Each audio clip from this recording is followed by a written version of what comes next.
Hello there, good to be back. Hope you are all doing great. Over the weekend, it's time to go deep into stories that happened through the week but went as a blip because you did not have time. Picking up only one this week, which is a story in perpetual motion. A headache for India, a migraine for the world. There was a massive serial attack in 8 places across Baluchistan province of Pakistan on August 26, killing 40, including security personnel. The Baloch Liberation Army, BLA, that claimed responsibility, said it was marking the 18th anniversary of the killing of their leader Nawab Akbar Bukti by the Pakistani state in 2006. Surprising that the Pak security establishment lowered its guard, as the anniversary carries an annual threat. But other things are happening in Pakistan as well. It makes us wonder if Pakistan is imploding, collapsing. Over the next few years, is Pakistan going to vanish as we know it today? I'm going to read some tea leaves for you. That's our only focus this weekend. Let's get started.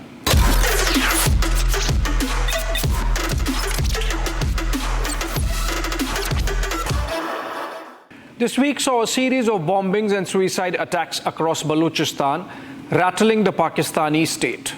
A befuddled Prime Minister, Shehbaz Sharif, dashed to Quetta with half a dozen of his top ministers to take stock of the situation. He termed the attacks as aimed at driving a wedge between Islamabad and Beijing, between Pakistan and China. The attacks came on the back of a month-long civil disobedience movement that has seen mass protests, blockades, and strikes by Baluchistan independence activists through much of the province, but specifically in Gwadar, a port town developed by Pakistan with Chinese economic and military assistance.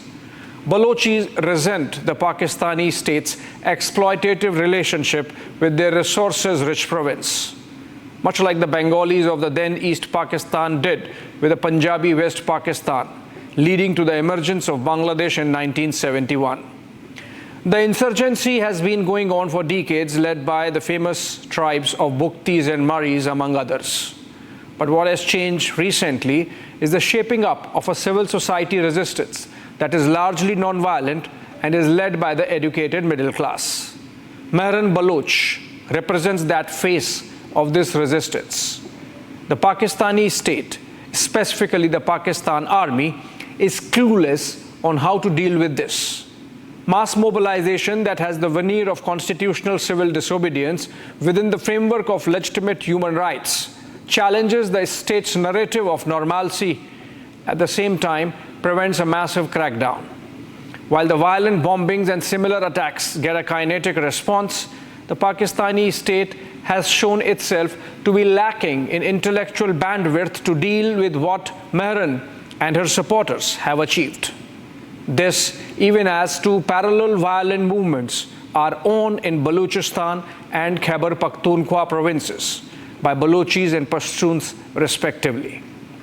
There are increasing signs that the 2 movements are coordinating their moves, both blessed by the Taliban from across the Durand line. The Afghans, of course, want access to sea through Baluchistan. The fact that Baluchistan state government banned entry of Pashtun leader Manzoor Pashtun, who heads the Pashtun Tahaffuz movement, PTM, into Baluchistan, shows the 2 movements could be working in tandem at some level. There's a massive mobilization happening for a national jirga, or tribal council of Pashtuns, in October this year, and the Pakistani state is watching with trepidation. In March this year, a suicide bombing near Dasu Dam project in Khyber Pakhtunkhwa killed 5 Chinese workers.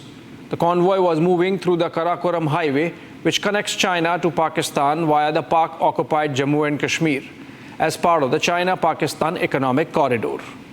The CPEC, itself part of the large Belt and Road Initiative, BRI, the reimagined New World Silk Route of Xi Jinping's fancy. The Pakistani Taliban took responsibility of the deadly ambush, and Taliban, we know, is a Pashtun group. 2 Pakistan citizens also perished in the attack. In a measure of how scared the Pakistanis are of Chinese anger, a compensation of $2.5 million or roughly 10 crore Pakistani rupees, was announced as ex gratia for the families of the killed Chinese. The compensation for its own Pakistani citizens was $9,000, or less than rupees 10 lakhs. Imagine the pathetic levels of self-respect. In a sign that the Baluch and the Pashtun are coordinating, same day, March 26, saw a suicide attack on Pakistan naval base in Turbat in Baluchistan, which is used for securing Chinese assets, including the Gwadar port. The BLA claimed responsibility for the attack. Recently, a Pak army release mentioned how its troops were carrying out almost 100 intelligence-based operations daily as part of its fight against terrorism. Remember the famous Hillary Clinton quote, "You can't keep snakes in your backyard and expect them only to bite your neighbors. Eventually, those snakes are going to turn on whoever has them in the backyard." Clinton had said, with Pak Foreign Minister Hina Rabbani Khan by her side in Islamabad sometime in 2011. This time, however, things were different. Islamabad sensed the dragon would breathe fire. Breaching protocols, Prime Minister Shehbaz Sharif rushed to the Chinese embassy in Islamabad to express condolences, where it is believed he was given an earful by the ambassador. An angry China issued a strong statement of reprimand, which was enough for the Rawalpindi generals to put in place an all-out military operation. Operation Azm-e-Istikam. Only this week, the Pak government made an allocation of rupees 10,000 crores, more than $500 million if you convert Pakistani rupees, for Azm-e-Istikam. Now, why is this important? Pakistan's economy is struggling. It's on a life support. Also this week, Sharif government has been forced to right-size 82 departments and agencies that would be merged or abolished to reduce them to 40. There's a complete ban on the purchase of new vehicles except for ambulances by the government. The government also has decided to eliminate 150,000 public sector jobs permanently. In 2022, Pakistan budgeted $22.8 billion by way of foreign assistance and fundraise, but could manage just about 10.8 billion only. In 2023, it budgeted US $17.4 billion, against which it could realize only 9.8 billion. This year, 2024, the target is $19.39 billion, but it is already struggling. These are the same years when the International Monetary Fund, the IMF, has been holding talks for a US $7 billion dole to Pakistan, but desisting from releasing the funds.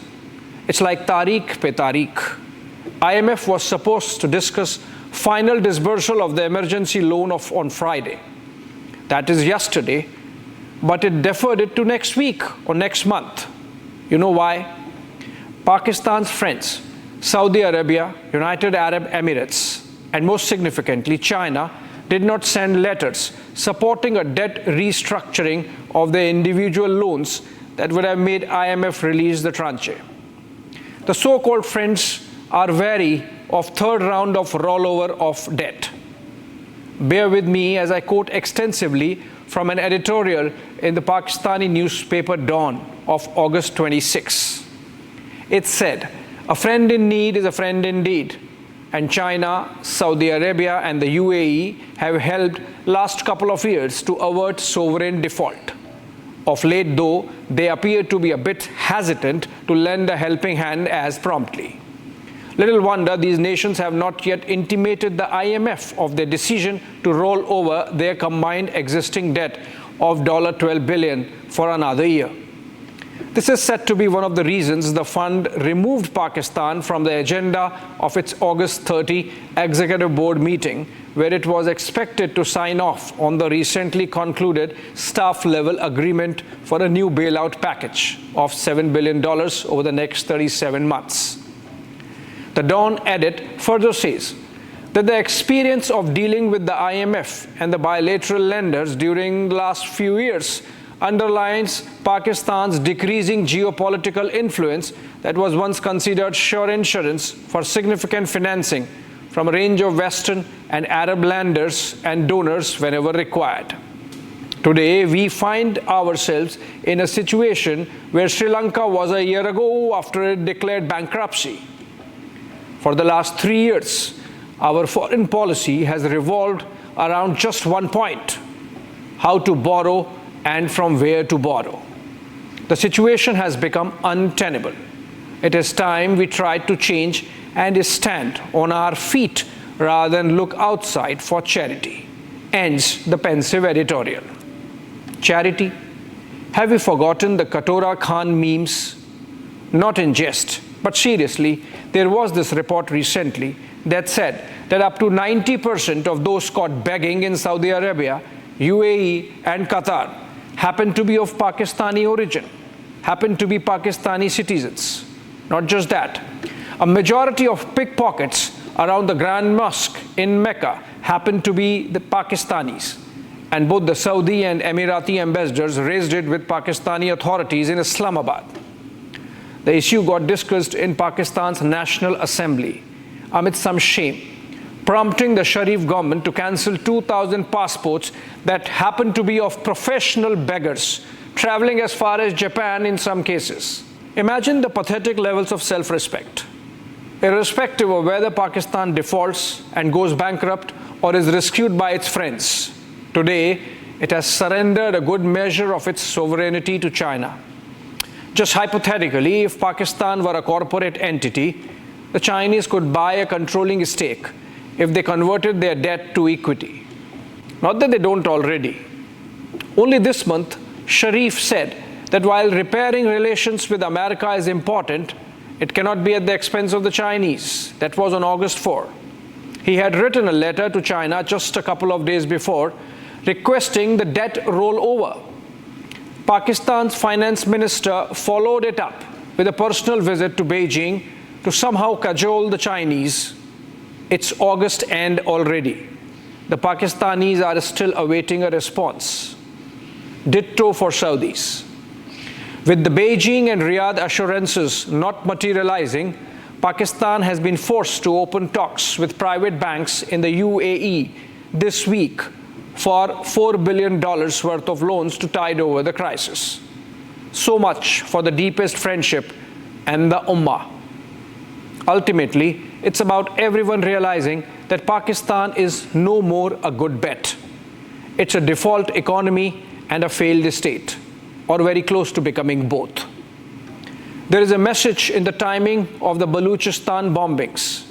They happened a day before Pakistan gave its highest military honor, Nishan-e-Imtiaz, to the People's Liberation Army Ground Forces Chief Commander Lee Chiao-ming, who was in Islamabad to receive the medal. The Baloch see the Chinese as enablers of exploitation by the Pakistani state.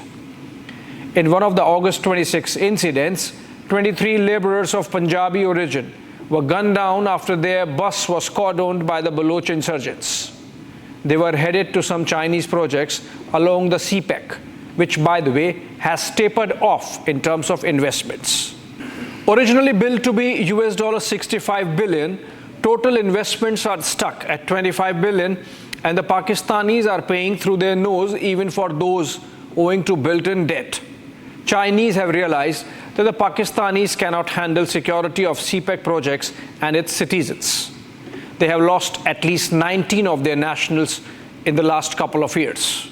This, despite Pakistan allocating a division strength of soldiers to guard CPEC, the expenses for which are built into project costs.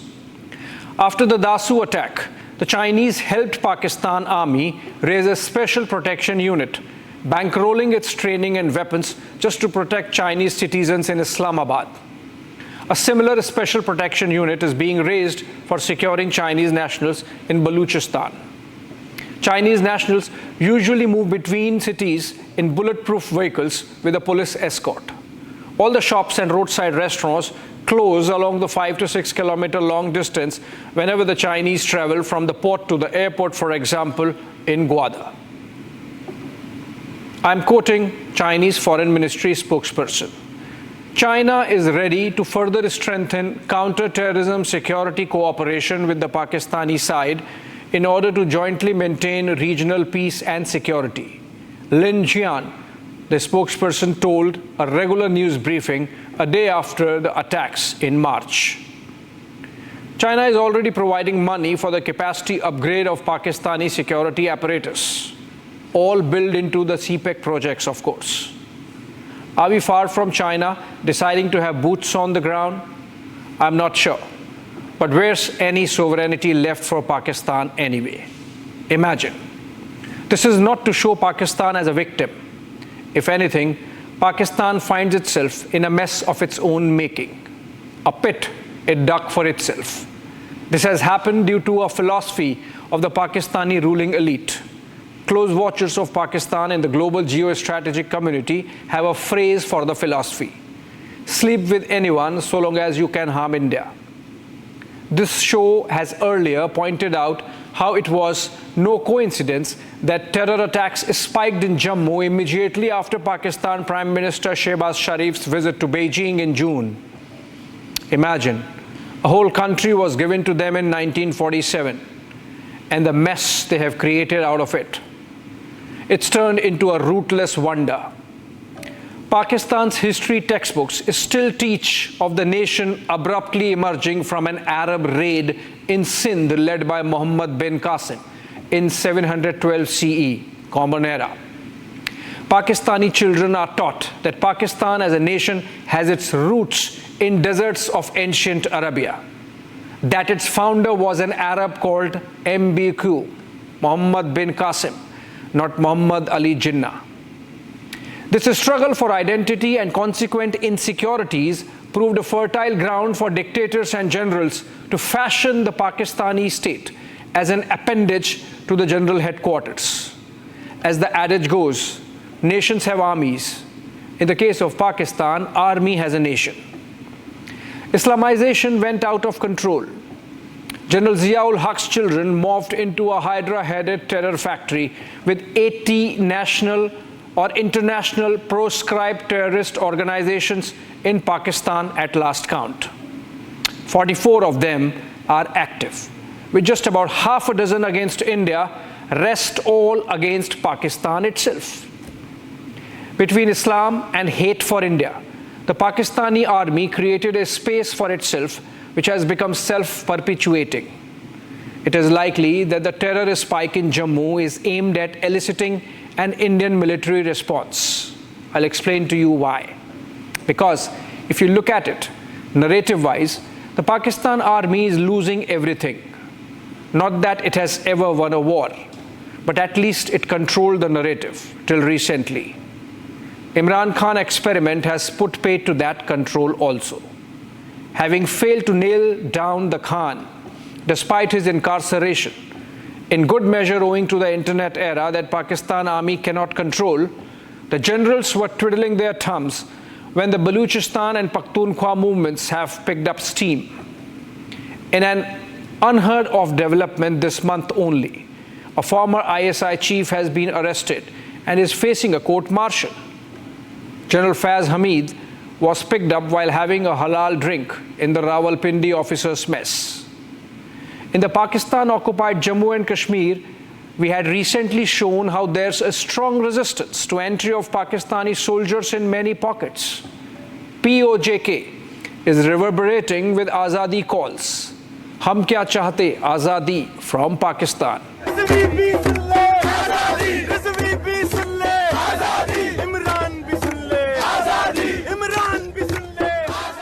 At least in one instance, India's flag was flown in a rally. One leader was heard of merging POJK with India. In this backdrop, an Indian surgical strike would have again created a groundswell of support in favor of Pakistan army as the only savior of the state and its people. Thankfully, India has not obliged this time. I mentioned earlier how Pakistani beggars in Mecca and Dubai are a big issue. Pakistan has a population of 230 million, out of which 38 million are professional beggars, with a national average income of 850 rupees every day. That's a report quoted in the newspaper Dawn. These beggars reportedly receive anything between rupees 3,000 to 3,200 crores daily in charitable contributions, totaling approximately 100 lakh crores plus annually. In dollars, this equates to $42 billion. Imagine, this is 6 times more than what Pakistan is asking from the IMF. Imagine, Pakistan's beggars could bail out its economy. But then, this is in jest.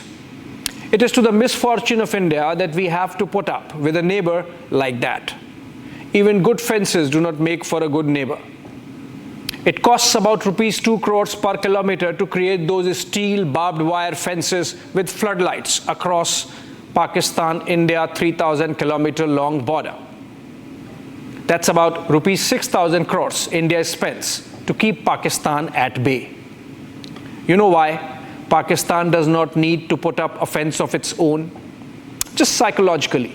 They don't want a fence, not because they are a good neighbor, but because they are happy infiltrating and exporting terrorists and drugs and fake currency and mayhem into India. Let Pakistan broil in its own broth. Godspeed to them. Not long before the snakes in the backyard that Hillary Clinton mentioned are going to get back, possibly over the next decade or even earlier. They might cannibalize the innards of society. In some ways, it already has. India just needs to be patient. What kind of Pakistan would come out of the implosion? We don't know at this stage. From the moth-eaten Pakistan that Jinnah got, it might get reduced to a Punjabi Sindhi rump state, with other provinces splintering, Baluch, Pashtun, and of course Kashmir. Some say the India-hating Punjabi Pakistan with its terror factories in Balakot and Muridke would still be around. So what's the point? 1, we are not doing anything. It's happening on its own. 2, we will cross the bridge when it comes. Thanks for watching.